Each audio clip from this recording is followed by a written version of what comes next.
Einstein pernah bilang, science without religion is lame, and religion without science is blind.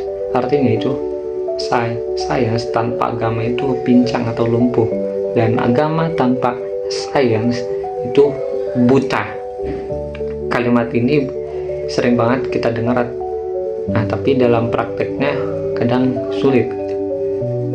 Kita masih sering nemuin konflik antara sains dan agama ini, kayak teori evolusi misalkan.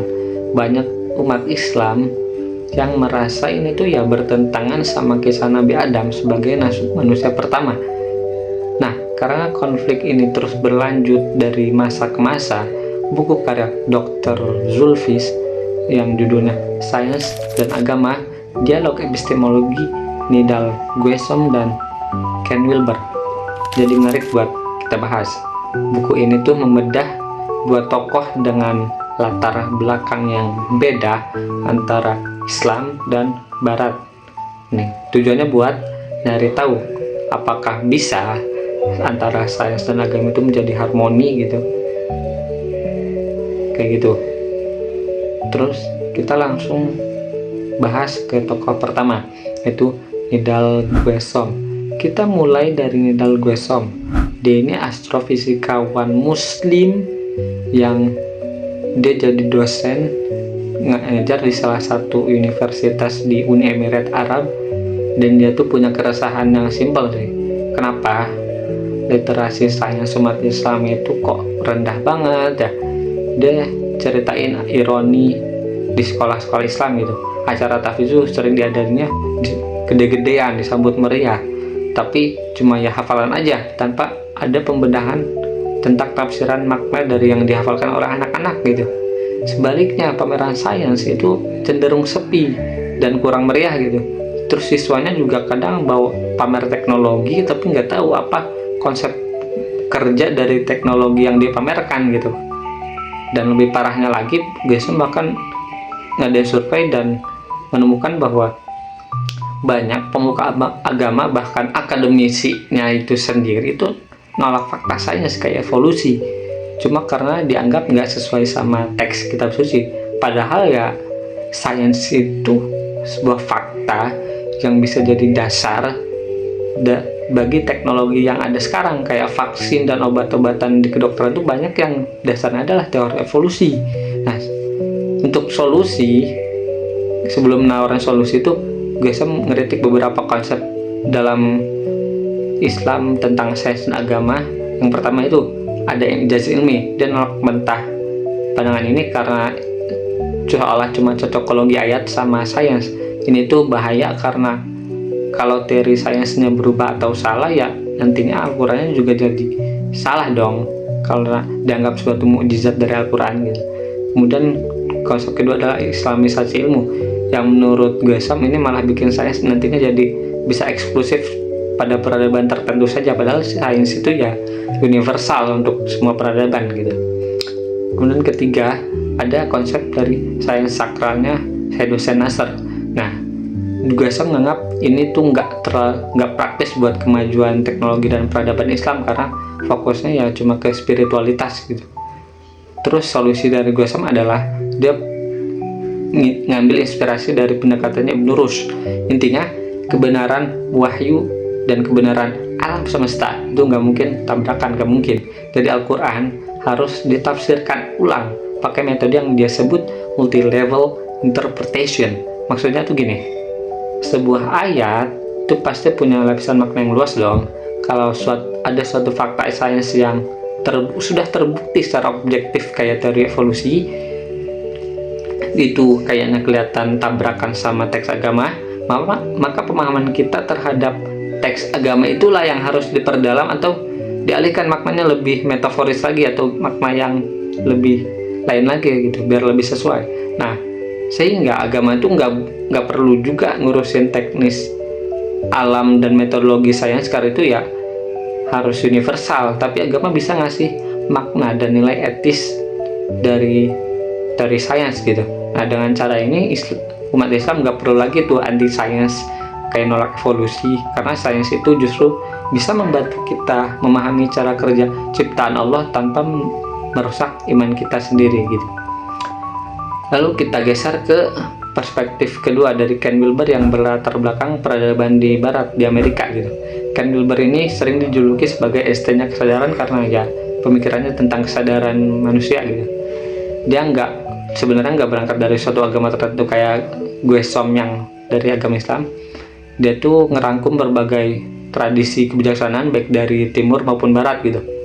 Nah, keresahan dari Wilber ini adalah adanya fenomena saintisme di dunia modern, di mana sains tuh cuma mau mengakui hal-hal yang bisa diukur atau diindra atau material, sehingga akhirnya menolak jiwa, perasaan, dan makna sampai dianggap nggak nyata itu tuh. Dampaknya ya manusia bisa jadi kehilangan nilai etis dan akhirnya terjadi berbagai krisis kayak krisis lingkungan kayak sekarang gitu karena kehilangan nilai etis. Nah, buat ngatasin ini, Wilber bikin model 4 kuadran yang dia sebut dengan AQAL atau All Quadrants, All Levels. Gampangnya tuh gini, Wilber mau bilang bahwa realitas itu punya empat sisi yang semuanya itu harus kita akui kalau kita mau punya pengetahuan yang seutuhnya gitu.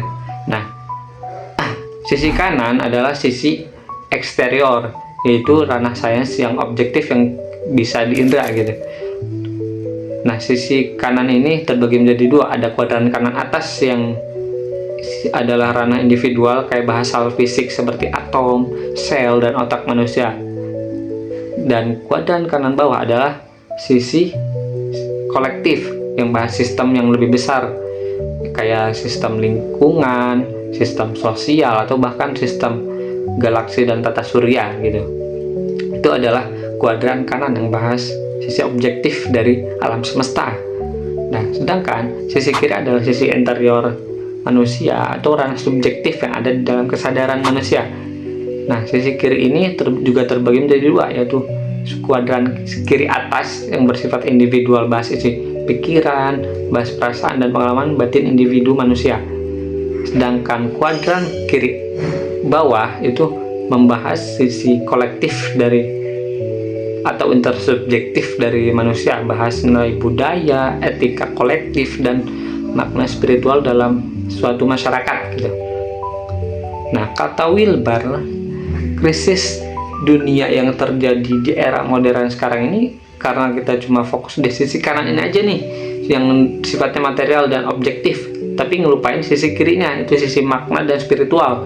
Nah, solusinya itu saya juga harus mengakui keberadaan sisi interior yang berada di sisi kanan empat kuadran ini yang biasanya tuh bisa diisi juga oleh agama. Nah, keduanya baik eksterior maupun interior ini adalah satu kesatuan rantai besar wujud atau the great chain of being yang saling melengkapi gitu.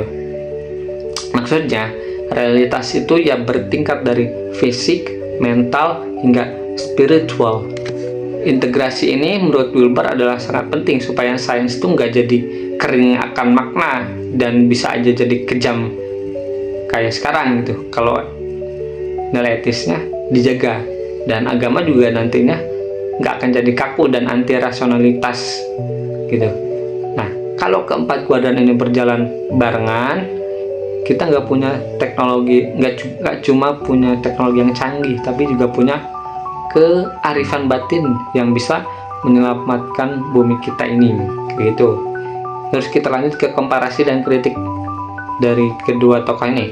Nah, kesamaan dari keduanya ya sama-sama nolak radikalisme, baik itu dari sisi agama yang akhirnya implikasinya adalah anti sains, dan nolak radikalisme sains yang akhirnya jadi anti agama gitu. Bedanya kalau Guesom ya lebih praktis untuk umat Islam supaya bisa lebih melek sains, sementara Wilber fokus ngerangkul sains ke dalam spektrum spiritual yang lebih luas. Nah, terakhir kita bahas kritik saya terhadap buku ini. Menurut saya sih studi komparasi yang dilakukan oleh buku ini agak kurang apple to apple. Wilber itu kan kentalnya sama sisi spiritualitas, kalau Guesom itu saintis praktis yang bahkan mengkritik aspek saintia sakralnya Hussein Nasr.